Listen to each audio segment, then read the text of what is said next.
Welcome back, football fam. We here with another one. Your boy Tyler has bought us NFL bold predictions.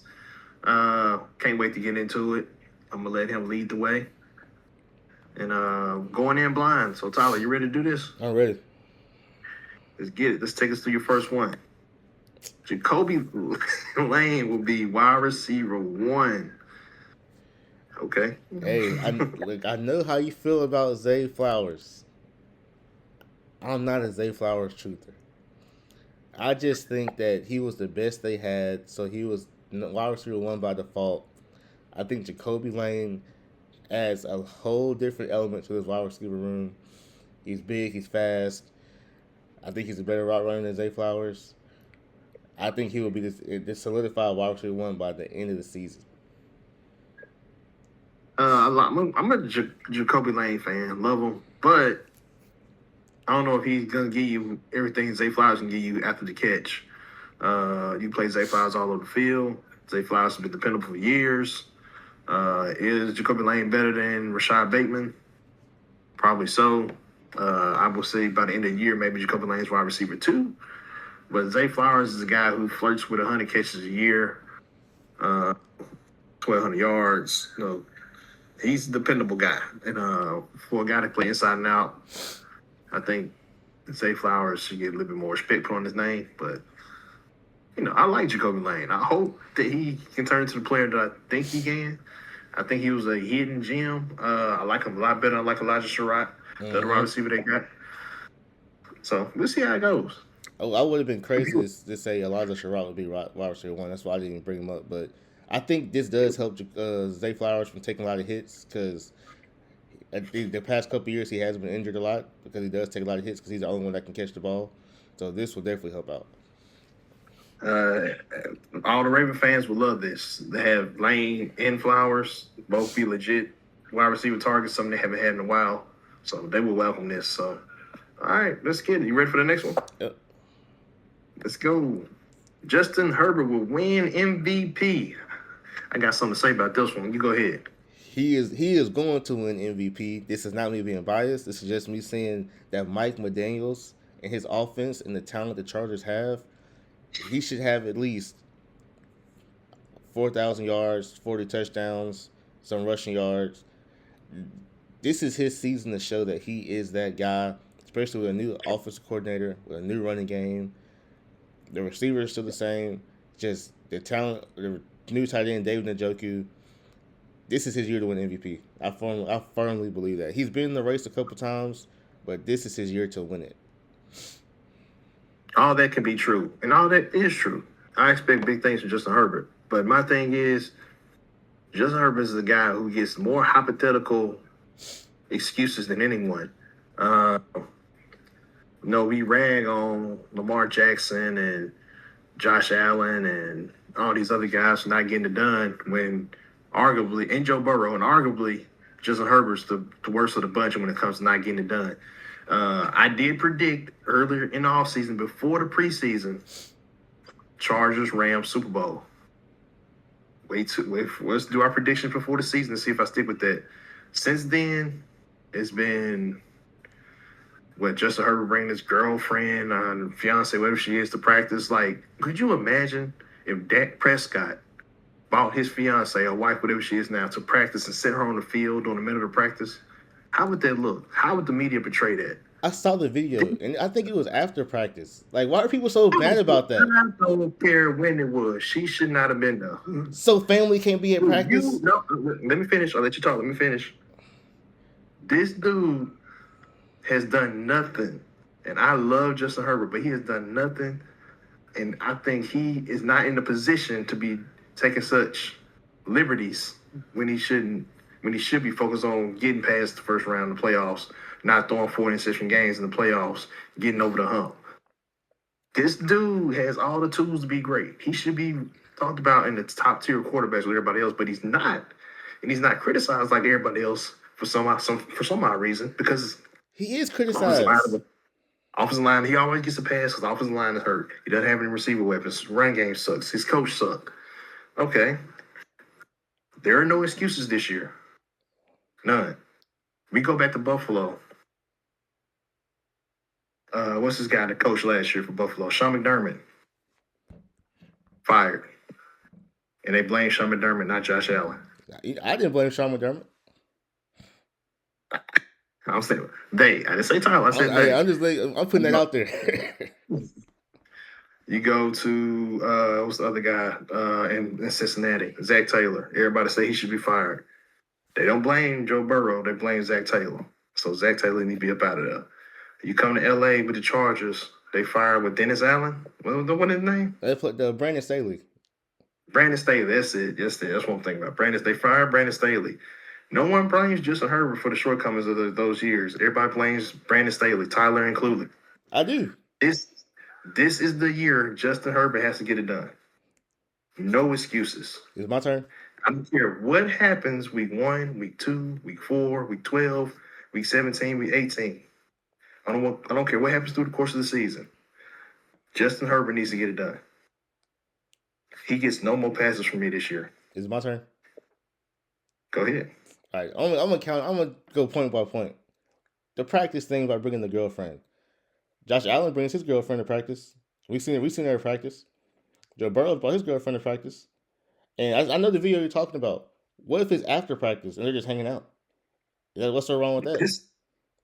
Still, what's wrong? Like I said, he's not the same caliber of those quarterbacks. He's not there yet. But listen, so you said it's Dak Prescott, so he's not the same caliber as Dak Prescott? I said, can you imagine if Dak Prescott brought his wife to practice? He has. How would that look? He has. I have never seen that. It was on Hard Knocks. When they was on Hard Knocks. It's on TV. I don't care he brought his girlfriend to practice. It was after practice. It's not affecting his drills. It's not affecting practice. What's the difference between having your kids out there? What's the difference? My thing is the distraction level. He doesn't look focused like I thought he was going to be. This is supposed to be a big year. I picked the Chargers to go to the Super Bowl. I'm trying to keep the streak. Let me ask you this. How often do you see Chargers practices on your timelines? Actually, I see him every day. And does he doesn't look focused. What do you mostly see? Quentin Johnson dropping the damn ball. That's who doesn't look focused. So I'm not worried about Justin Herbert and his girlfriend. He brought his girlfriend, never done that, whatever. They probably had a family day. Who cares? Anyway, besides the point. I don't blame Justin Herbert for Brandon Staley being fired because he was putting up 34 points. Defense was giving up 36 points. How was that? That would never be a quarterback's fault for me. I don't care that wins and losses are a quarterback stat. If you're putting up 34 points and defense can't get one stop, you're set up to fail, and that's why Staley was fired. So you gotta give credit to Josh Allen too, then, right? I'm not giving him a little credit, but when you turn the ball over 4 times, and then you complain about overtime rules, you still are yet to win an overtime game. Come on. Like Justin Herbert has had one bad playoff game, and that was against the Texans. One bad playoff game? Dude, if we're talking about the Jacksonville game, that's Brandon Staley's fault. He gave up 27 points in the half. After having the lead. You gonna blame Justin Herbert for that? His second year, I might add. We'll do a deep dive into Justin Herbert playoff stats in another video. Thanks for the idea. The offensive line should never. I know I said the offensive line sucks, but that should never be an excuse. You have to get over that. Every team has depleted offensive lines by the playoffs, but this is his year to win an MVP. Like I cannot defend him. He got to win at least one playoff game for me. At least one. At least this year, he has to, just to get the monkey off his back. Yeah, agree. Definitely agree with that. Let me ask you this before we move on. If Justin Herbert puts up 27 points in this playoff game, no interceptions, maybe one touchdown because they run the ball so much, whatever, and they lose by a field goal, is it still his fault? Depends on how the game went. Like, what did he do on third down? I'm just saying. What are you doing? I can't. I'm saying like they have the lead, then their team kicks the field goal and they lose the game. Is that his fault? No, it's not his fault. But again, I don't know what happened. Is he still gonna get the blame though? Is he still gonna get the blame? I don't know what happened during the course of the game. I'm just saying. Honestly, I'm just saying. I know wins loss is a QB stat. I know, but I don't even blame Joe Burrow. I forgot to bring that up. I don't blame Joe Burrow. I've always blamed Zach Taylor. Because I do think it's always Zach Taylor. The boy might be injury prone, but that's his biggest fault. He's injury prone. But when he's on the field, he's literally probably maybe the best quarterback in the game. And it is Zach Taylor's fault because he never had his team ready to damn play. That's his fault. Okay. Bold prediction: Justin Herbert will win MVP this season. I'm gonna add that on there because I guess that's what you're assuming this season. This season.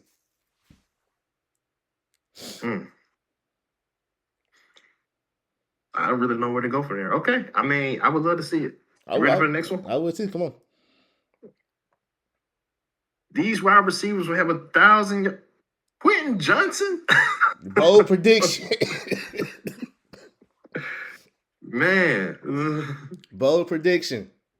I couldn't even finish the dang on thing. These wide receivers will have 1,000 yards. Quentin Johnson, Harold Fannin. That's Harold Fannin, correct? Yeah, Harold Fannin, yeah. Kyle Tate and Deshaun Stribling. It's possible. It's possible. The boldest one is Quentin Johnson. I'm being a little facetious because I do know he has Ladd McConkey on his team who can possibly get 1,000 yards. I do know they're gonna run the ball a lot. But think about it, Marcus. How often does Quentin Johnson start the year so strong? He literally starts the year so strong and then just disappears. So if he just stays consistent through the season, he could reach 1,000 yards. I firmly believe that. Can I give a bold prediction off the back of this one? Yeah. None of these guys get 1,000 yards. Really? None of them. Not one. No, not one. I think they have some good seasons, but I don't think any one of them get 1,000 yards. I don't think Stribling has the. I don't think he has the body to hold up to take the punishment, but he is in the best position because there's really no one else to throw the ball to unless Brandon Ayuk comes back. Exactly. Stribling is the man, so he has the easiest route. Next, I would say is Cardell Tate, but I think his biggest issue is going to be the Titans' offensive line and the time that Cam Ward has to throw. If Cam Ward has no time to throw, Cardell Tate has no time to finish his route. It's game over for Cardell Tate. He's somewhere at 600, 700, 800 yards at best. Quentin Johnson, like you said, he's going to fall off at some point during the season. And Harold Fannin, I think he had a good season last year. He have a good season this year, but I think there are passing options in this offense in Cleveland once they get this quarterback situation figured out. Casey Concepcion will be hands down the number one receiver. I think Jerry Jeudy bounces back this year. You still got Denzel Boston. Boo. There's options, Cleveland. I put Harold Fannin simply because I think the offensive line is going to be so bad that he's going to get so many check down throws. The offensive line looks terrible. I also think they've been talking about checking it down to Quinshon Judkins too, and they still got Sampson. I just hope he holds up because he might get killed. Mm-hmm. But I think I think Stribling has the best option simply because they had nobody else to throw it to. So I'm banking on him at least playing 16 to 14 games. So we know the electric power station might take some powers from him, but that's about it. And I think Cardell Tate might actually reach 1,000 yards, like legitimately. I hope so. That means if he gets 1,000, that means the Cleveland offense. That means the Titans' offensive line held up. So I'm okay with that. And then the noise from Marcus can probably stop. It might. Probably not, though. Until I see better men on the line. And Quentin Johnson, I just don't see it. I think Ladd McConkey's going to have a breakout year. I can't put him. That's not a bold prediction. We know he's going to have 1,000 yards. I think he's going to have 100 catches, 1,300 yards at least. No Keenan Allen taking target share away. He had a target share of close to 30% last year alone. Especially on third downs, yeah. Then you're taking Keenan Allen out. Oh, man, he about to shoot through the roof. He about to shoot through the roof, for real.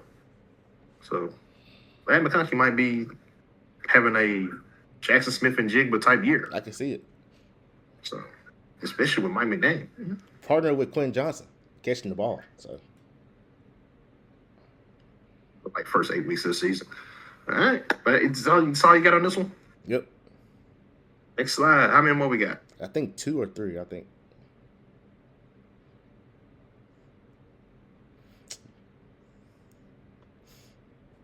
You see it. You see it. I'm about to tell it. The Browns will make the playoffs. I'm about to tell a story. I'm about to tell a story here. It's week 7. Browns are 3-4. Defense holding up. The offense just looks stale. Deshaun Watson at quarterback. Monday morning, Ty Monken, Shedeur Sanders will be a starting quarterback for the foreseeable future. They're done with Deshaun Watson. Shedeur comes in. They roll off some wins. They make the playoff as a wild card. And they lose. That is a good season for the Browns. Shedeur shuts down the noise. He will be the Browns franchise quarterback.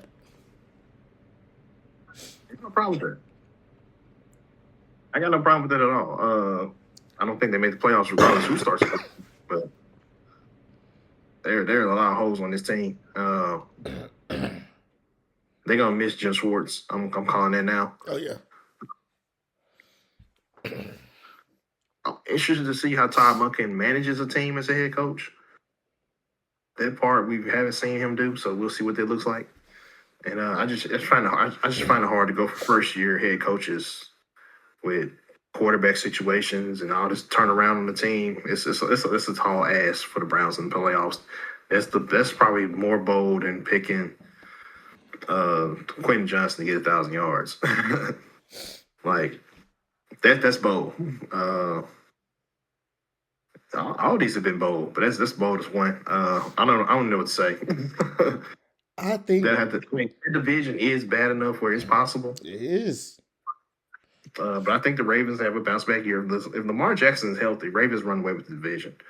Steelers have improved offensive weapons for Aaron Rodgers to throw to. This could be his last season. I think it is his last season, so they may go all out. If the offensive line holds up, Pittsburgh will be a problem.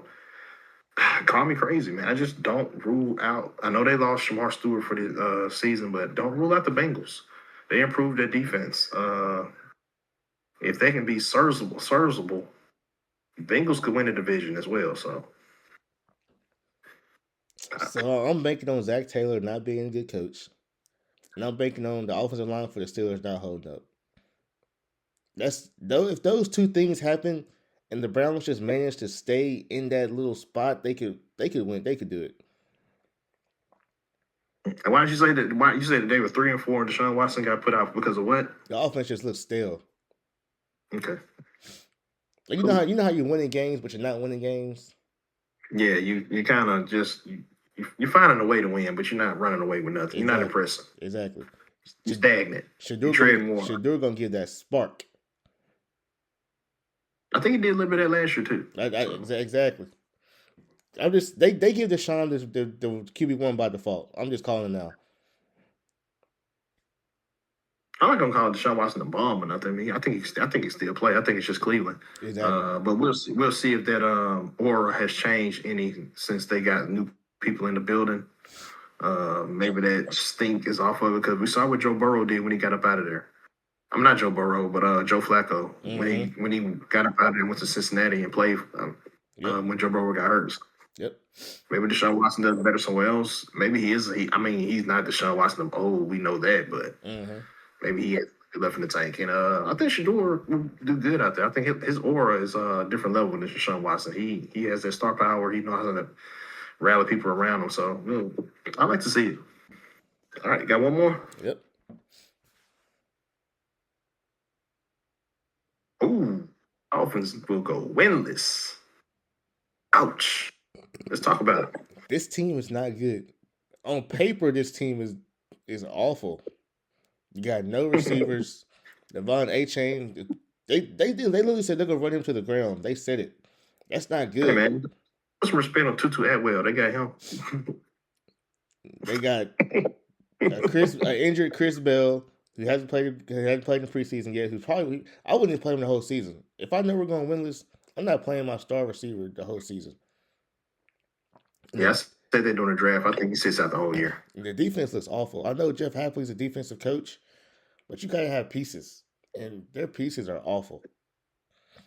They're trading them all away. Exactly. So I think they go winless in the division with the Patriots, the Jets, who look better, and the Bills.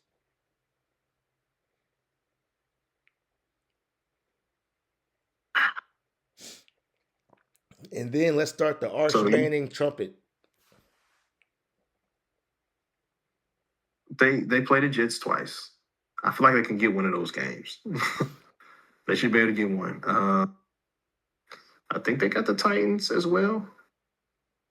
Maybe that could be a game they get. I don't think they beat the The Titans. Cardinals on the. I don't think they beat the Titans.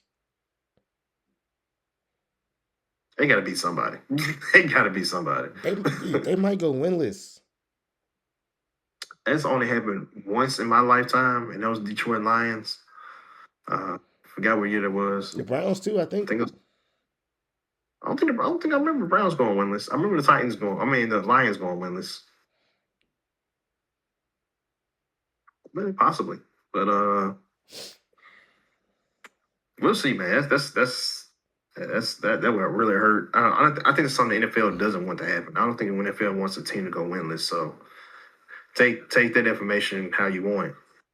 But I don't buy an NFL team going winless nowadays. I don't see it. I just don't think that happens.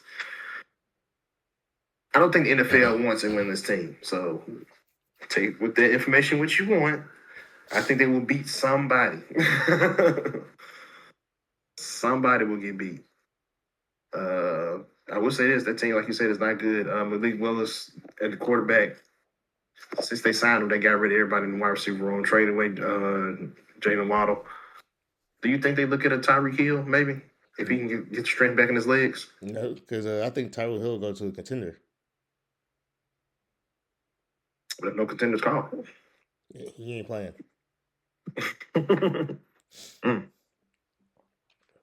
When it's in Miami. Miami, one and done. Miami will turn upside down. I can't say one and done because it's not fair, but if you go win this, they clean the house. I'm sorry, everybody get up out of there. I know they probably said they're gonna have a bad year, but I don't know if they expect to have a winless year. So yeah, I think winless year, everybody got to go because that so rarely happens. You can't justify it. You just can't justify it. Tyler, somebody joke, man. You killed the vibe in the room with that one. Let me ask you this: if they lose like 7 or 8 straight games, do they bring in Quinn Ewers?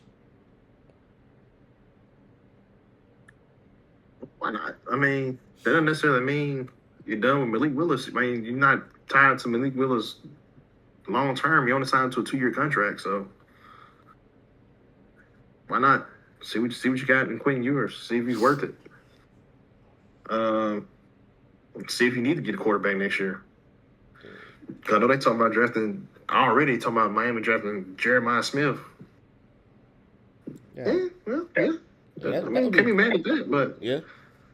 What good is it gonna do? The quarterback situation still ain't ready. I say see what you got, Malik Willis. If you lose 7, 8 straight games, you're staring down the barrel of a double-digit loss season. You got 1 and 2 wins, and you're 2 and 9. Yeah, just throw them in there. See what happens. Maybe, even if it's just for a game or two, then go back to Willis. No. I don't think you can go back. Depends on how you play it. We'll see. It's the last one. Y'all tell me, do y'all think the Dolphins go winless? Are they really that bad? Like, let's be real. Are they that bad? Tell us about y'all bold predictions in the comment section. Tell us which one of these bold predictions is most likely to come true. Tyler, which one you think is more likely to come true? Probably the Jacoby Lane one. Jacoby Lane, wide receiver 1. You ain't gonna let it go. Okay. I'm not. Wide receiver 1, Jacoby Lane, y'all. Okay. Justin Herbert MVP chances. I'm gonna say less than 10% chance. Mm. But I mean, just because he's gonna start off so far down the list, you know, your Josh Allen's is gonna be up there. Your Lamar Jackson's, your Pat Mahomes is gonna find a way. Yeah. What Saquon Barkley's might get a look. Drake May's gonna be in there. All those guys gonna rank ahead of him, so he's got to outplay all those guys to get into the conversation. Patrick Mahomes. So, yeah, I thought I said Pat, but yeah, Pat Mahomes. He got to play all. He's gonna have to outplay all those guys to get into the conversation. That's just gonna be hard for him to do. Yeah. I think it's more likely that none of these guys get 1,000 yards over all four of these guys getting all 1,000 yards. So that is a bold prediction. We'll see how it goes. Like I said, Stribling, best chance. Fannin, worst chance. Well, Quentin Johnson, then Fannin. You take your pick. Browns in the playoffs. Another bold prediction. What's more likely to happen? Browns make the playoffs? Dolphins go winless. Y'all tell me down in the comment section. But hey, that's all I got. Todd, you got anything else? That's it. Hey, with that, we out. Peace.